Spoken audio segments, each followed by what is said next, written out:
to DGT Live. Well, this is actually a special presentation brought to you by They Said We Said. We're not super live, but hey, Jay, how you doing? I'm doing groovy, dude. How are you? Hey, pretty good. Thanks for joining me. This is going to be a little retro review and a little bit different style format from what we've been doing lately on the channel. We are going to be doing a retro review like we did with Reanimator and some of the other movies, but this one's going to be about 1998's Dark City, directed by Alex Proyas. Sir, it's been, what, 20 years now since this very influential film came out. Tell me about your kind of background with this film. It's really been 20 years since nobody went to see this movie. That's amazing. Exactly. I actually worked in a movie theater when it came out, and I watched it by myself, like at 2 a.m, because I used to put the movies together. I was a projectionist at the theater, and I was looking forward to The Matrix because that came out I think it was like a year later it came out, but I was aware of it. But this movie came out before that, and I just watched it not knowing much about it. But there's a kinship between the two movies now, all these years later. But yeah, that's pretty much how I saw it, and it blew me away because it was so cool. Yeah, and I'm sorry, I'm kind of jumping the gun in this new format. This is Mr. J from Classic Flix. So why don't you tell everyone a little bit about yourself and about your channel that you got going on? I started Classic Flix with some friends of mine from work, and it was just a kind of a bitching session at first because we went and saw bad sci-fi movies. I think Oblivion, nobody remembers that movie either, with Tom Cruise. Oh, Tom Cruise, Was yeah. our first movie, and we despised it and made fun of it. And then as my friends kind of peeled away and went to other jobs, it kind of fell in my lap. And ever since then, it's kind of been just a weird hybrid of video essays and profanity-laced tirades when when I come across a particular film, and it's kind of half and half between analysis and rage. Yeah, as good movie review channels tend to be. So yeah, everyone, please go check out Jay at Classic Flix. It's amazing stuff. I found your channel through our mutual love for The Punisher. We tried to do something review wise with that. You could go check that out. It was something. It was back in the dark ages of bad internet connections. But I digress. And we came here for Dark City. So 1998. Directed by Alex Proyas, like I mentioned. This is your director of The Crow. He also did, things like Gods of Egypt. So, maybe his, the heyday for Alex Proyas as kind of settled or passed, unfortunately. I would love to see him do some more things, because this movie and movies like The Crow, he had a sense of style that was his own. And it was this was very sci-fi, neo-noir. The story, just kind of jumping into the plot, we're introduced to, oh man, it's Rufus Sewell's character, John. I'm blanking on the last name. It's John. John Murdoch. John Murdoch. Oh, how could I forget? John Murdoch wakes up, and we don't know it's John Murdoch at this point, but he wakes up in a bathtub. And there's just, he's in a haze, he's in a funk, and he doesn't really know what's going on. Very kind of on the nose, fish out of water, which is kind of funny. One of the first scenes of the movie, he literally drops a fishbowl and puts a goldfish back in the water, which is just a great shot too. This film, it used sets, and this was kind of before, so CG heavy. We had character actors and makeup and actual sets, and it was filmed jointly in an Australian studio, probably for financial reasons, right? Yeah, much cheaper to film there than here. Oh yeah, and it was a New Line Cinema project with Mystery Clock Cinema. I'm kind of cheating, and I'm kind of looking at some notes right here. But I mean, talk about the cast. We had Rufus Sewell doing the main character of John Murdoch, and I mean, this this performance that he gives. Rufus Sewell was one of those actors, in my opinion, that he does great character stuff. He was in like Knight's Tale and stuff like that. If you remember that movie with Heath Ledger and stuff like that, he played kind of the villain. But he always played like the cad, right? Mm-hmm. He's a good leading man too. I'm glad they picked him for it. And to his credit as an actor, building a character from basically fragments of a character, since his character was artificial, pieced together by the strangers, that's not much for an actor to go on. So he maintains this very nice tone. He's curious, but he's resourceful, and you can really get behind him. And that's a real challenge for a film like this. Oh, absolutely. And then Kiefer Sutherland's kind of the next lead. He plays a doctor. He's kind of and this is a 20-year-old movie, ladies and gentlemen. So this is going to be very spoiler heavy. So if you haven't seen this movie, I mean, I implore you, please, Jay and I probably speak for Jay too, please go watch Dark City. This is kind of what spawned things like The Matrix and stuff like that. But this had heavy influence from films like Brazil. In my opinion, which is one of those kind of benchmark movies. But you have Kiefer Sutherland, Jennifer Connelly, who plays John Murdoch's wife. We have Richard O'Brien, Ian Richardson, William Hurt. William Hurt plays the detective that's kind of along for the ride.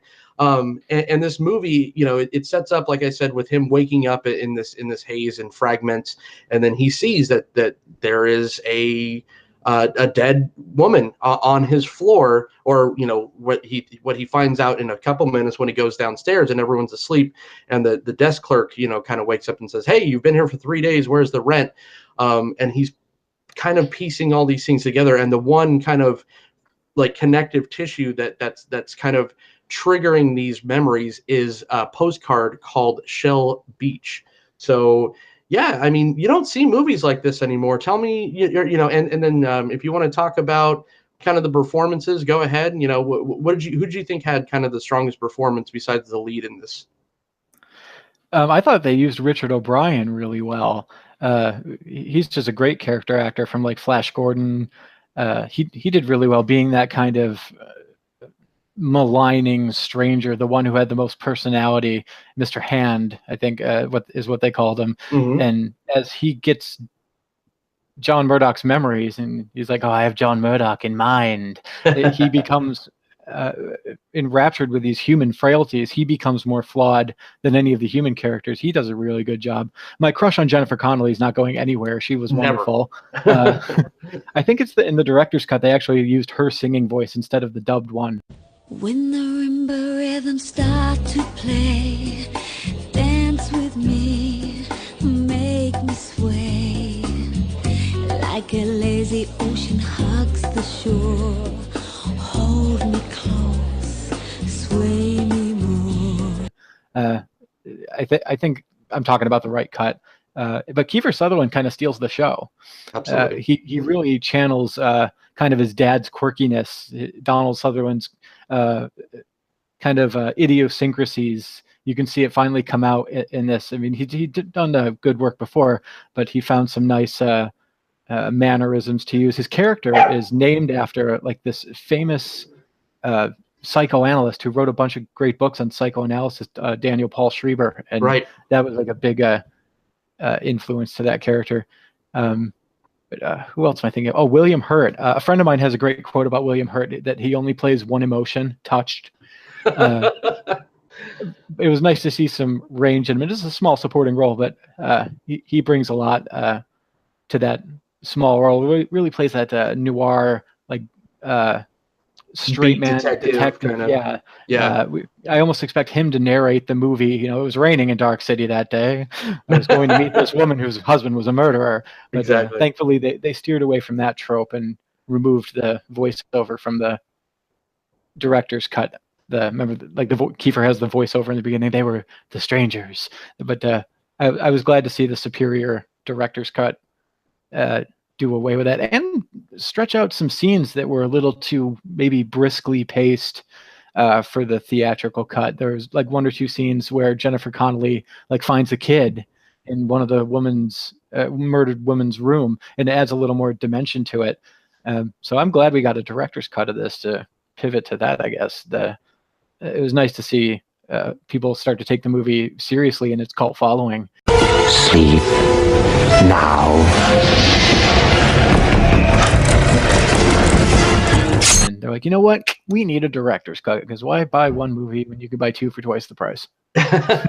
Absolutely. And it was more like you said, they kind of stripped off, when you said they took off the narration part, because I do remember that. I was just like, oh, this is so 90s, like the opening noir kind of voiceover. But yeah, the director's cut did kind of clean it up a little bit, and they didn't go crazy with it. This wasn't Blade Runner, where there's like 40 different cuts of the movie.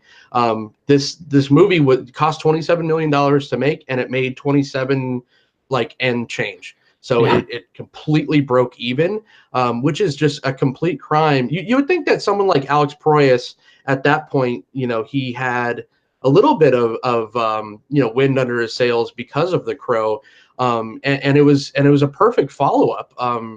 The Crow was such a smash hit and kind of out of nowhere success. And maybe at the time, just people weren't clamoring for this kind of, thinking man's noir sci-fi. But this was more of a movie for people like us, or people like other filmmakers. I think it was more of a movie for the peers than for general audiences. And everyone went to go see Armageddon that year. You could see where everyone's head was at in 1998. Yeah, a friend of mine was saying that 1998 is considerably the worst year for movies in terms of overall quality. I have to dig through but I'm thinking of like Deep Impact. But the Truman Show came out that year too, so maybe it had some good ones. I actually throw a lot of similarities between Dark City and the Truman Show. They have a lot of similar themes. Mm-hmm. Oh, for sure. And that was kind of I guess that kind of fishbowl style was kind of doing pretty well. But like I said, the best one in my opinion, I don't know about, I love me some Truman Show. I think that's Jim Carrey's one of his, if not his best performance. But this was just such a cool idea. They just kind of, again, heavy spoilers, but you have this group of people, with a great style choice, called the Strangers. They're just completely devoid of hair. They walk around in these trench coats with these hats on, and there's even a creepy child one, and they click when they walk, and they do all these creepy things, all these like nuanced things. But essentially what it is John Murdoch trying to find just connections through these little bits and pieces of items and people. And, he can't even, at one point, Jennifer Connelly's character trying to be, or, she's basically his wife. And that's what the Strangers kind of set up in this timeline. She turns him in. And, like you mentioned, William Hurt was just kind of along for the ride. I like how this was like a juxtaposition where usually it is we're following around the detective, kind of like a Seven, where we're just on this journey with him trying to figure it out. But he's actually on the journey trying to figure it out. He thinks he's just this normal beat, director, kind of weekend warrior, or not director, but detective. And then he finds out that the rabbit hole goes a lot deeper, and Kiefer Sutherland's character, he kind of plays a double agent. He is the one person that's unaffected by all these experiments and stuff that the Strangers are doing. And he kind of, he gives a heads up to John Murdoch. At that, if memory serves, at that point, where the Strangers were just coming to eliminate Murdoch completely, right? Just kill him, or were they going to repurpose him again? I think they were kind of split, because the creepy kid one was like, kill him, and they're like, yeah, kill him, and they're like, no, we must. This is what we've been waiting for. This is the bridge between us and humanity. So I think they were going to kind of have like maybe a trial or something. But Kiefer jumps the gun and gives him it's Dr. Schreiber who ends up saving humanity, really, because he injects Murdoch with the serum. Those Strangers are scary as shit, because they're straight out of Nosferatu and all those. They're basically vampires. Instead of sucking blood, they'll suck out your memories. They're wonderful villains. To not to take anything away from the movie, but the final fight with like the Force, like thought vision and stuff, gets a little Hollywood. But Sure. the way they wrap it up, and even though the animation like effects of the real aliens inside them looks very dated, it still holds up for the noir story, for the because the movie purposefully looks dated. That's by design. So 20 years later, it still looks like it could have been made yesterday. Shut it down! Shut it down forever! Absolutely, and you mentioned the effect. Yeah, the effects did absolutely look dated, especially with the actual like creature in, the forehead design. But just the sets are absolutely breathtaking, especially where like kind of the stranger's lair, where all the misters are that are kind of with the giant clock face and everything. That is people taking the time to build these things, which I appreciate. And for, there is definite CG going on when they are shifting the world, because you get to see entire buildings kind of go up and down and transform and all this, and those actually still look very good. I think those hold up. But yeah, it's just such a cool, the environment feels very lived in, and you could kind of smell the streets and hear the streets, especially you live in New York, right? So I mean, it is kind of very New Yorky. What an alien race, I guess, abducting a group of humans and putting them in this petri dish is New Yorky to them, which is just fantastic. And it's always night there. That's another big thing. And the strangers are allergic to water, or that was their big MacGuffin? Yeah, that was their big fault. Like most movie aliens, for some reason, water just totally destroys them. Even though like organic life forms kind of have to have it in them to survive. But yeah, that was their Achilles heel. They've got the movement of like creepy vampires from hell, because their layer, like I said, it's basically like this hellscape with like these hard right angles everywhere. It's like straight out of like, I don't know, like German Impressionism or something, where you've got these very sharp angles as far as the strangers are concerned, even in their garb, even in their costumes, the shoulders and the buckles and all that stuff. It has this underworld quality where they almost come off as like an oppressed minority because they don't have souls, and they have to live underground. And once we discover what a human soul is, we're free and everything will work out fine. But it turns out they're much more malicious in their intent to just abduct people and just swap their memories around. So they're violating them in every sense of the word. Yeah, they're incredible villains, and this is, I think, a part of the reason why the film holds up, is because if you have villains who are enduring, like say Khan off the top of my head, or Darth Vader or something, Sure, they're more than just a person with a mission. They're iconic. They have an agenda that's almost relatable, because I would certainly think it would suck to live underground and feel soulless and hopeless and like my race was dying, and I would take probably desperate measures. That's very relatable.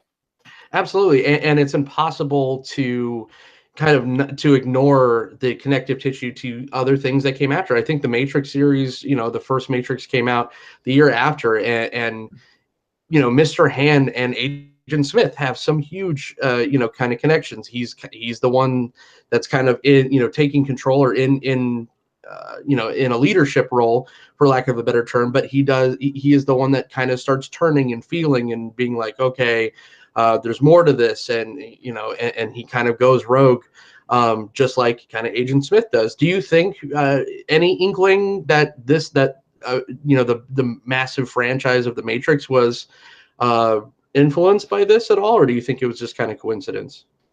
I think given the timing of when the films came out, it was largely a coincidence. The Matrix, I think, succeeded where this failed, mainly because of appeal of Keanu Reeves. He was a huge star, and you had an action movie glossed over. This is really a think piece. They share similarities, but they're definitely two distinctly different films with two distinctly different paces and whatnot, even though their message might be one and the same: realize your potential. And they definitely share a kinship, but I think the Matrix had its own set of influences, anime and what have you. Because I think it was only like 10 months apart these came out. One came out early 98, one early 99. I didn't want to see The Matrix, but I didn't. I really didn't, because I saw Johnny Mnemonic and was like, what the hell is this shit? I don't want to see Keanu plugged into anything. But prove me wrong, and it did. It's one of my favorite films. Sure. The first one, right? Yeah, the second two are, for lack of a better term, ass garbage. Yeah, they're farts in the wind. No, absolutely. Sorry, I know there's folks out there that like them. You're stronger than me. Well, yeah. I mean, I'm going to pose this question to you: are we going to see films made like this anymore, or is this kind of the last of the kind of caretaking sets and thought pieces, like you said? Now it's like when we get thought pieces like, Ghost Story or something, it's great and it's emotional and it's this, that, and the other thing, but it never has a chance to kind of be grandiose. And this definitely felt like the last of that kind of era. Are we ever going to see movies like this again? I'm sure we will. Part of what makes a cult classic so beloved is that it is a successful failure. It's a movie that was good, that achieved its message, that achieved everything it was trying to intend to achieve, and just nobody saw it. Donnie Darko is another one that leaps to mind. Nobody saw that movie when it came out in the theater. So when you get this cult classic status, you kind of have to chop it off at the nose, saying, okay, well, we'll be beloved, but we're not going to make any money. But I'm sure there's movies like that on the way. There's so many more avenues too. You can put one on Netflix or Hulu. The downside is they'll probably get lost in the shuffle and take a little longer to reach a wider audience, just because there's so much to choose from now. But in '98, wow, I'm old. It's been 20 years. I was 20 when that movie came out, and I just remember telling everyone about it. Like, you have to see Dark City. And they're like, what the hell is that? I'm like, you've got to see the trailer. And you could only see the trailer in the movie theater, really. There was no, YouTube wasn't even a blimp in its grandfather's eye. But Dark City, watch the trailer. It's one of the best trailers I've ever seen. It's simple. There's no dialogue. It's just like from the director of The Crow, and they put a bunch of images. That's a great way to sell a movie that story is complicated, to say the least. Absolutely. I feel like, this hit me, I'm a little bit younger, not much, but it hit me at that tender young, influential age. And this was one of the movies that influenced me to want to do things with movies, to become, a little bit of a filmmaker or a writer or anything kind of creative. It definitely, if you are, a budding young whatever, or budding old whatever, and you want to get into kind of that creative avenue, watch something like Dark City, where it just oozes with style, and the cinematography holds up, and it's an amazing, like you said, thought piece. And my last question about the movie is, it is such a rich universe and such a rich world with great characters. And you mentioned a platform like Netflix. You see Netflix doing things like Cloverfield and stuff like that every once in a while. Could we see a sequel or a blood relative to Dark City on a format like that? I'm sure we can. I haven't seen it yet, but there's a movie called Mute on Netflix that Duncan Jones just directed. I think, the guy who directed Moon. I haven't seen it yet, but I hear positive things about it. I hope that Netflix and Hulu can kind of get their act together with sci-fi movies, just for a small tangent here. Because if you look on Netflix and Hulu, their pickings for sci-fi movies is pretty darn slim. Put this and put classics that influence it on there too. Like, there's a great older movie called The City of Lost Children, which is a huge influence on this film. Absolutely. But I can't find it anywhere. So someone stream it, please. And I think if people can do their homework and see, because it'll also recommend stuff to you. If you like Dark City, you'll like such and such, or Mute or something. But the streaming platforms create much more opportunity to get those kind of films seen right away. They don't have to linger in a festival. They don't have to find a limited straight to DVD release or anything like that. And one more note about Proyas. I think he really lucked out in finding this project, because otherwise, I don't know. I think The Crow was a pretty darn good movie, and so is Dark City. But some of the others he's done, didn't you do I, Robot too? Yeah, Yeah. No. No. No. Yeah. Yeah, and it was, I mean, Dark City, The Crow, it had these, I mean, they were kind of 90s. They had that kind of style to them in a good way and in an obvious way, but it had almost a little bit of a David Fincher vibe, a little bit of a Aronofsky vibe. So he had his style, but I mean, if you go down the rabbit hole and Alex Proyas and all, that guy is kind of a nut job. He's like, It's okay. he's a little bit out there, and he like kind of blamed everyone for not getting Gods of Egypt. And so yeah, maybe in a different hand, I'd like to see the brush be passed to if we are going to return to this world, because I think it would be incredible. I would be, if they announce it tomorrow, I would be 100% on board to give it a chance, because I love the universe. I love the idea. I think it's a unique idea, especially in this kind of genre where it is kind of, it gets oversaturated with some other ideas. So I would be more than happy to return to this universe. But yeah, so that is our kind of retro review on the matter. I want to thank Jay from Classic Flix for joining me on this little impromptu review of Dark City, the 20 years this thing has been out and influencing people. Please go watch this movie. Do yourself a favor if you're a film fan. This is one of the gems. But Jay, where can everyone find you, and tell me a little bit about what's coming up? You can probably find me in front of my computer. I'm going to work on a review for Dark City, actually, coming up. I've been in kind of a creative hiatus, but if you want a great show to watch that I have the tiniest little bit of input in, go to Trexpertise on YouTube. A wonderful man named Kyle does great Star Trek videos on that, and is kind enough to allow me in his discussion process and making them. And I think that's about it. All I got coming. It's been kind of an odd spring / endless winter. Excellent. Well, thanks for joining me for Dark City. And if I find another movie that needs, retro review that you like, I would love to have you back on the show. You could find me, John Dunning, on Twitter at OrzovDunn. You could find me on Facebook and Instagram at Jonathan Dunning. For Jay, I'm John, and we will see you next time for Retro Review.